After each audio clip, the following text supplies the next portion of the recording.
नमस्कार, मैं शंभू कुमार सिंह और आप देख रहे हैं नेशनल दस्तक। बहुजन समाज को बहुत पत्रकारों की जरूरत है। सोचिए, जनरल कैटेगरी के पास हजारों टेलीविजन चैनल है, लाखों रिपोर्टर है, हर शहर में रिपोर्टर है, हर राज्य में रिपोर्टर है और उनके पास हजारों टेलीविजन चैनल है, लाखों रिपोर्टर है और हजारों अखबार है।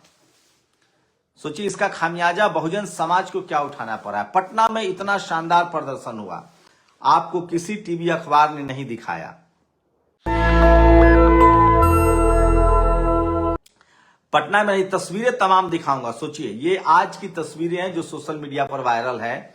पटना हो, दिल्ली यूनिवर्सिटी में बड़ा प्रदर्शन हुआ, लेकिन कोई आपको दिखाने के लिए तैयार नहीं है। आप अपनी खबरें नेशनल दस्तक के नंबर पर, जब आप हमारे कम्युनिटी में जाएंगे तो आपको एक नंबर मिलेगा, आप हमें व्हाट्सएप कर सकते हैं। उस पर अपने वीडियो फुटेज, आप मोबाइल से वीडियो बनाइए। अगर आप एक्स पर अकाउंट है तो वहां डालिए, आप अपने फेसबुक पर डाल सकते हैं, आप अपने यूट्यूब पर डाल सकते हैं, और नहीं तो नेशनल दस्तक का जो नंबर है आप उस पर वो तमाम वीडियोस डाल सकते हैं, हमें व्हाट्सएप कर सकते हैं। मेरा व्हाट्सएप नंबर है 9911031065। जब हमारे यूट्यूब के कम्युनिटी आप मोड में जाएंगे तो हमारा वहां भी डिस्क्रिप्शन में भी नंबर दिया हुआ है। तो जहां से भी आप धरना प्रदर्शन कर रहे हैं, 1 मिनट, 2 मिनट, 3 मिनट, 4 मिनट के वीडियोज मोबाइल से बनाकर आप भेज सकते हैं, क्योंकि सोशल मीडिया ही सच्चा मीडिया है, सोशल मीडिया ही बहुजन मीडिया है। कोई टीवी अखबार आपको नहीं देखे। दिल्ली यूनिवर्सिटी का मार्च दिखा रहा हूं, ये तमाम खबर जो है दिल्ली यूनिवर्सिटी का दिखा रहा हूं। तो देश भर में आज प्रदर्शन हुआ है। मैंने कुछ प्रदर्शन आपके लिए सिलेक्ट किए हैं। बहुजन समाज के नेता जरूर नहीं बोल रहे हैं, लेकिन बहुजन समाज के लोग जागरूक हो गए हैं। ये बात तो तय है कि अब पहले वाली बात नहीं रही। धीरे धीरे आज बीएचयू में प्रदर्शन हुआ है, गोरखपुर यूनिवर्सिटी में प्रदर्शन हुआ है, आपको बता दें कि बिहार यूनिवर्सिटी में प्रदर्शन हुआ है। सवर्ण समाज और जनरल समाज में दो अंतर है और मुझे उम्मीद है कि आप सहमत होंगे। जब यूजीसी का बिल का विरोध हो रहा था तो सवर्ण समाज के बच्चे सड़कों पर नहीं थे, उनके परिवार वाले सड़कों पर थे, उनके नेता सड़कों पर थे, उनके ब्यूरोक्रेट सड़कों पर थे, उनके जज इस्तीफा दे रहे थे, उनके जीएसटी अधिकारी इस्तीफा दे रहे थे। ये फर्क है एक समाज में। और जब बहुजन समाज के बच्चे जो हैं वो सड़कों पर प्रदर्शन कर रहे हैं, वो तमाम दबाव झेल रहे हैं। मैं आपसे बार बार गुजारिश कर रहा हूं कि पटना वाला जो फॉर्मूला था धरना प्रदर्शन का, वो शानदार था। पुलिस डिटेन भी कर रही है। आप अपने हाथ में बाबा साहेब की तस्वीर रखें, संविधान की प्रतियां रखें, आप अपने हाथ में ज्योतिबा फुले, साहू जी महाराज, शिवाजी महाराज की तस्वीरें रखें, आप अपने हाथ में जगदेव बाबू की, जननायक कर्पूरी ठाकुर की तस्वीरें रखें। इन तस्वीरों में बहुत ताकत है। आप मान्यवर कांसी राम साहब, रामविलास पासवान की तस्वीरें रखें, तमाम उन बहुजन नेताओं की तस्वीरें रखें जिन्होंने सामाजिक न्याय की लड़ाई लड़ी है। शरद यादव की तस्वीरें अपने हाथ में जरूर रखें, क्योंकि मंडल कमीशन उन्हीं का देन है। और सोचिए, जनरल कैटेगरी के परिवार लोग सड़क पर थे। अगर टीवी अखबार में बैठकर बात करने की बात करें तो जितेंद्र मीना ने शानदार तरीके से बचाव किया है यूजीसी बिल का, और गंगा सहाय मीना जो जेएनयू के प्रोफेसर है, लेकिन सोचिए किस तरह से टीवी पर उनको बोलने नहीं दिया जा रहा है। सारे ब्राह्मण समाज के पत्रकारों को अब तक ये पता नहीं है कि जातिवाद, मनुवाद और ब्राह्मणवाद क्या होता है। वो ब्राह्मणवाद को ब्राह्मण जाति से जोड़ के देखते हैं, जबकि ब्राह्मणवाद का मतलब होता है जो लिंग के आधार पर, धर्म के आधार पर, जाति के आधार पर भेदभाव करें। मनुवाद का मतलब होता है जो मनुस्मृति को माने, जो ऊंच नीच भेदभाव को माने। जातिवाद वो कोई हो सकता है, किसी जाति का हो सकता है। अगर कोई भेदभाव कर रहा है तो वो जाति मनुवादी है। तो मैं जो धरना प्रदर्शन समझ रहा हूं, देश भर में, देश भारत से निकल जाए, व्हाट्सएप पर भड़कर सीजीआई श्रीकांत दे दी सख्त वार्निंग।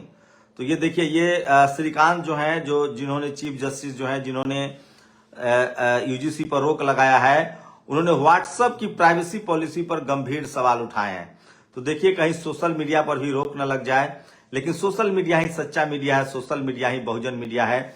और अगर सोशल मीडिया न होता तो बहुजन, सोचिए, टीवी अखबार 21वीं सदी में, पता नहीं हमारे नेता एक बार, चाहे हमारे जो लोग जाते हैं उनसे टीवी पर सवाल क्यों नहीं पूछते हैं कि आप देखिए, एक आ गया सवर्ण ब्राह्मण समाज का, वो सरेआम गाली दे रहा है मुझे। सोचिए, इन लोगों का जातिवाद देखिए। मैं सलीके से जातिवाद, मनुवाद के खिलाफ बात कर रहा हूं और ये शख्स सोशल मीडिया पर आके पब्लिकली गाली दिया रहा है। क्यों? क्योंकि मैं अपने हक अधिकार की बात कर रहा हूं। सोचिए, जब मैं इससे दूर बैठा हूं तब ये गाली दे रहा है, अगर मैं इसके पास रहूं तो ये मुझे मार देगा। सोचिए इस देश के एससी, एसटी, ओबीसी, किसान, अल्पसंख्यक बच्चे का क्या हालत होती है। एक तो 50% लोग स्कूल कॉलेज जा नहीं पा रहे हैं। 50% में ज्यादातर लोग स्कूल तक ही ड्रॉप आउट हो जाते हैं। कोई 10+2 में ड्रॉप आउट, कोई ग्रेजुएशन में ड्रॉप आउट, कुछ लोग IIT, IIM, central university, higher education में जाते हैं। उनके साथ किस तरह से जातिवाद होता है आप कल्पना कीजिए। और जब कोई शख्स मुझे चैनल पर बैठकर देख रहा हो और वो गाली दे सकता है तो मैं उसके सामने रहूंगा तो वो मेरी हत्या कर देगा। मैं फिर कह रहा हूं, जातिवादियों की, मनुवादियों की जो पहचान है, सबसे पहले गाली गलौज की भाषा, फिर मारपीट की भाषा। ये संविधान, ह्यूमैनिटी, न्याय पर भरोसा नहीं करते हैं। आज इलाहाबाद यूनिवर्सिटी में छात्रों पर, बहुजन छात्रों पर हमला हुआ है।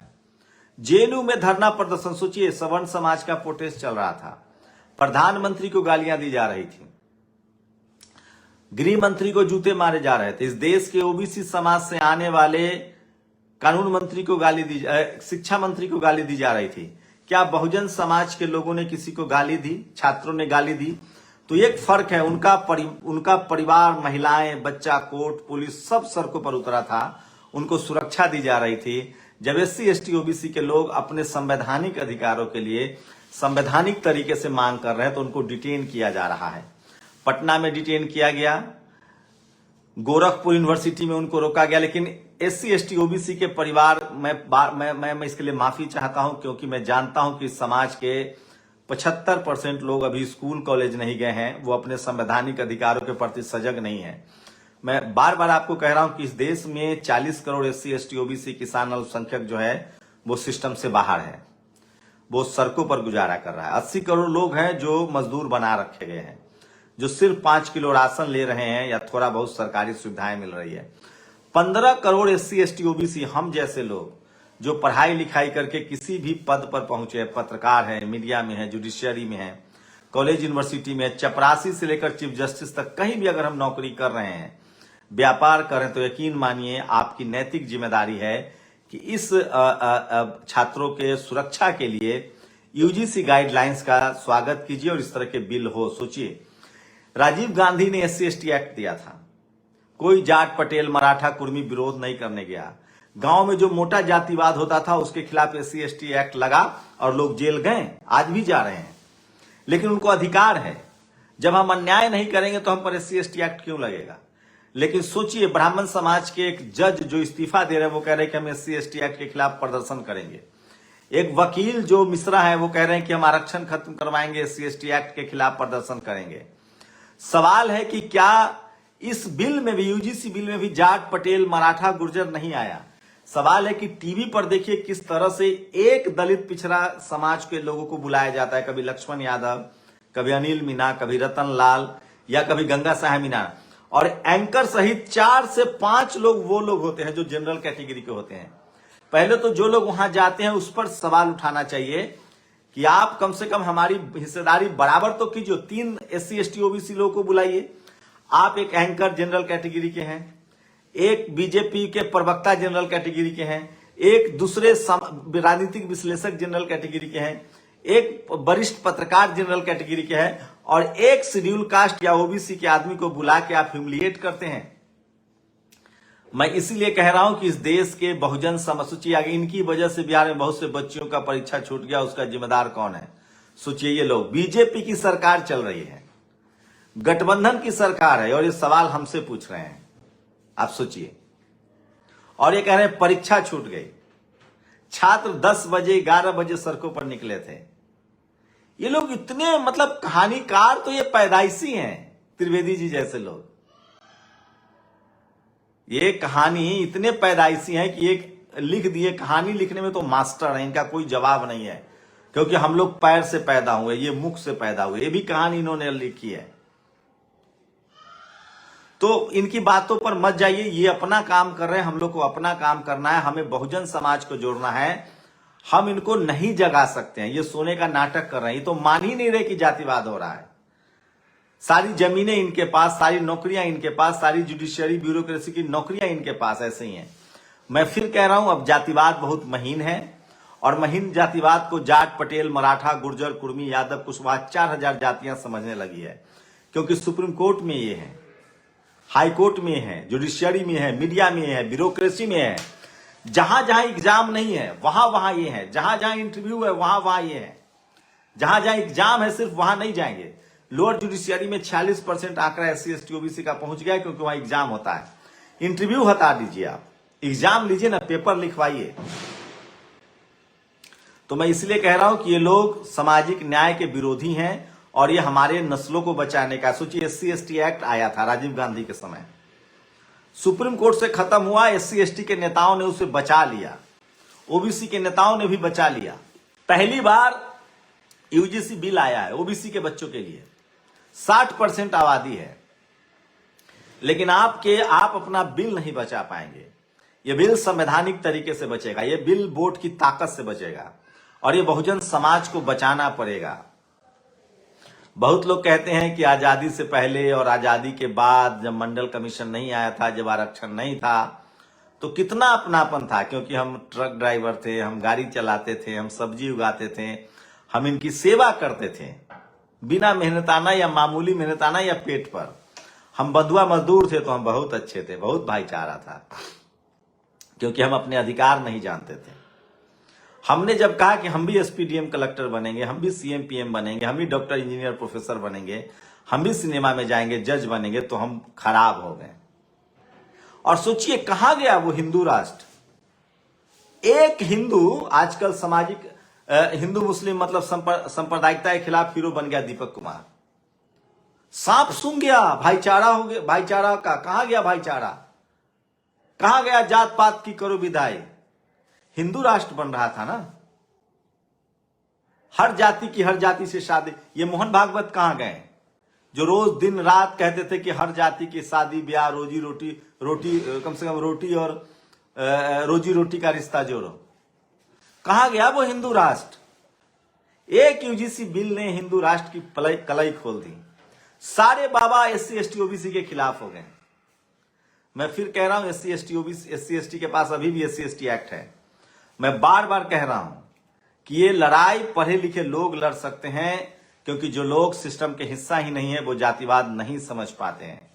अब जातिवाद महीन हो गया है। अब जातिवाद उनके साथ होता है जो कलेक्टर बनते हैं, SC ST OBC के लोग, किसान अल्पसंख्यक समाज के लोग, जो चपरासी से लेकर चीफ जस्टिस बनना चाहते हैं और मेरिट की बात कर रहे हैं। इकोनॉमिक वीकर सेक्शन का आपने कट ऑफ देखा है कहां जा रहा है। कल तक जो लोग हंसते थे, मैं क्या बताऊं, लेकिन मैं फिर कह रहा हूं वो जीत इसलिए रहे हैं क्योंकि हम बोल नहीं रहे हैं। शब्दों में शक्ति होती है, संविधान ने हमें बोलने की ताकत दी है। डेटा पर बात कीजिए। आज के समय में सबसे ज्यादा drop out SC ST OBC के बच्चों को करवाया जा रहा है। सबसे ज्यादा IIT IIM सेंट्रल यूनिवर्सिटी। आपको समझना पड़ेगा और ये लड़ाई संवैधानिक तरीके से लड़नी होगी। ये लड़ाई बोर्ड से लड़नी पड़ेगी। ये लड़ाई सोशल मीडिया पर अपने अधिकारों की बात करनी पड़ेगी। सोचिए, सारे टीवी अखबार का सांप सूंघ गया। टीवी अखबार का क्या काम है, खबर दिखाना, लेकिन SC ST OBC की खबरें नहीं दिखाएंगे। सोचिए, जो आपकी खबरें नहीं दिखा रहे हैं वो आपको चपरासी से लेकर चीफ जस्टिस बनने देंगे, CM PM बनने देंगे। और मैं बार बार बहुजन नेताओं को कह रहा हूं, आप किस गलतफहमी में जी रहे हैं कि जो आपको चपरासी आपके बच्चों को नहीं बनने देना चाहता है वो आपको CM PM बनाएगा। आप सोचिए। तो ये बड़ा सवाल है। मैं कह रहा हूं ये संवैधानिक अधिकार का सवाल है। मैं इसीलिए कह रहा हूं इस देश के बहुजन समाज को जागरूक होना। सोचिए, कलम कसाईयों की बात पर नहीं जाइए। ये कह रहे हैं कि OBC के लोग बेटी रोटी क्यों नहीं करते हैं, अरे जनरल वाले क्यों नहीं करते हैं, करो ना, आप दिखाओ ना रास्ता।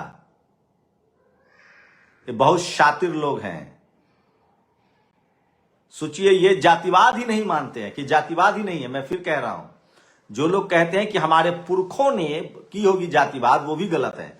हम आपके पुरखों को नहीं कह रहे। हम आज जो जातिवाद हो रहा है UPSC के इंटरव्यू में, कॉलेज यूनिवर्सिटी के इंटरव्यू में, नौकरी के दौरान, हम आज के जातिवाद से लड़ रहे हैं सर।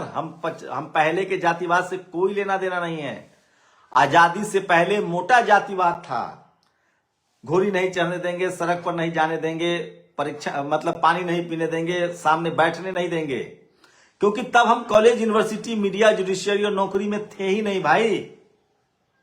ये जो महीन जातिवाद हुआ है ना, ये जो महीन जातिवाद तब शुरू हुआ है जब हमें पढ़ने लिखने, बिजनेस, व्यापार का अधिकार मिला है।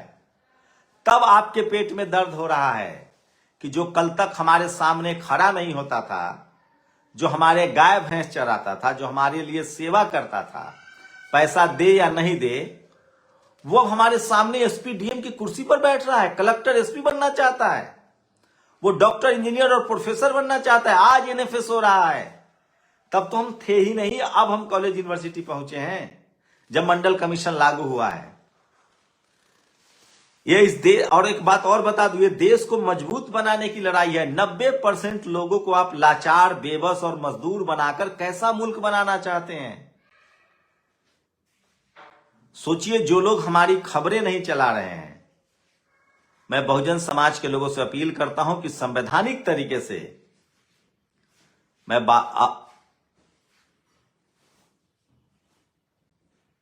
मतलब बहुजन समाज के लोगों को किसी भी कीमत पर संवैधानिक तरीके से अपनी आवाज उठानी चाहिए और उनके बिल्कुल क्रिटिसाइज की आलोचना मत कीजिए।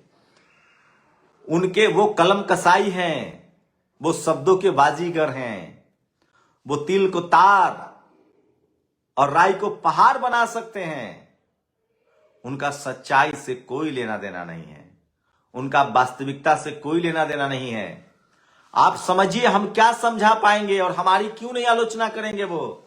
अरे जो बुद्ध की आलोचना कर सकते हैं, जिनको दुनिया ज्ञानी कहता है, उन्होंने बुद्ध को बुद्धू बना दिया, जो दुनिया के महाज्ञानी थे, जो विश्व गुरु थे, जो बाबा साहेब की मूर्तियां तोड़ सकते हैं, जिनको रविदास और कबीर नहीं बता पाए, बस समझा पाए, जिनको फूले, पेरियार, अंबेडकर, जगदेव बाबू, जो कर्पूरी ठाकुर को गाली देते थे। हमें इस देश के बहुसंख्यक शोषित वंचित समाज को जगाना है, महिलाओं को बताना है। एक होता है सोया हुआ है, एक सोने का नाटक कर रहा है। तो उनके सर्टिफिकेट का इंतजार मत कीजिए, आलोचनाओं से मत घबराइए। आप इंसानियत के पक्ष में सोचिए। दुनिया भर में, अरे गुरु नानक साहब ने क्यों कहा था no race no caste? Kabir साहब, रविदास साहब क्यों बोल रहे थे? फूले, पेरियार, अंबेडकर हमारे लिए है, वो जो कहें वो बात मानेंगे ना। हमें इनके सर्टिफिकेट की जरूरत है। आप सोचिए। और बहुजन समाज के लोग जो हैं, ये लोग सर्टिफिकेट कितना जल्दी देते हैं। हम अपनी बात करें तो भड़काते हैं, और ये दुनिया भर को बुद्धू बनाकर पैसा ठगते हैं, अंधविश्वास और कर्मकांड में धकेलते हैं। उसको ये धर्म कहते हैं। सोचिए, हमारे सामने ये आके बहस नहीं कर सकते। मैं कह रहा हूं 1 to 1 बैठ जाते हैं, हम अपनी बात रखेंगे, आप अपनी बात रखिए। मैं फिर कह रहा हूं, ये कलम कसाई हैं, ये कहानीकार हैं, ये हर वो काम करते हैं जिनसे इनको सामाजिक और आर्थिक लाभ हो। आप अपना हक अधिकार देखिए। बुद्ध ने कहा है, अपने लिए सोचो, आपको कौन से काम करने में फायदा होता है जिससे आपके समाज का, देश का, राष्ट्र की तरक्की हो। इस देश के कॉलेज, यूनिवर्सिटी, मीडिया, जुडिशियरी सब जगह बैठे हुए हैं। क्या होगा बहुजन समाज का? मैं फिर कह रहा हूं, बहुजन समाज के लोगों को जो बोल सकते हैं वो संवैधानिक तरीके से बोलिए, जो लिख सकते हैं लिखिए, जो सड़कों पर आ सकते हैं आइए। और नेशनल दस्तक पर हम आपको देश भर की सारी खबरें बताते हैं। गोरखपुर हो, पटना हो, डीयू हो, जेएनयू हो, इलाहाबाद हो, बीएचयू में आज मैसिव प्रोटेस्ट हुआ है, बंद हुआ है। सारी खबरें हम दिखा रहे हैं। सोचिए, बहुजन समाज के पास गिना चुना यूट्यूबर है, सोशल मीडिया प्लेटफॉर्म है, टीवी अखबार में आपके लिए जगह नहीं है। सोचिएगा जरूर। हम बराबरी के लिए लड़ रहे हैं, कोई वर्चस्व के लिए लड़ रहा है। हम बराबरी के लिए लड़ रहे हैं, कोई वर्चस्व के लिए लड़ रहा है। हम बदलाव के लिए लड़ रहे हैं, कोई हमसे बदला ले रहा है। सोचिएगा जरूर। नेशनल दस्तक की आपसे गुजारिश है कि अगर इसको बचाना चाहते हैं तो नेशनल दस्तक को सब्सक्राइब करने के लिए रेड कलर के सब्सक्राइब बटन को दबाएं, फिर बेल आइकन की घंटी दबाएं। नेशनल दस्तक को बचाने के लिए बहुत जरूरी है कि हर खबर को शेयर करें, लाइक करें, कमेंट जरूर करें।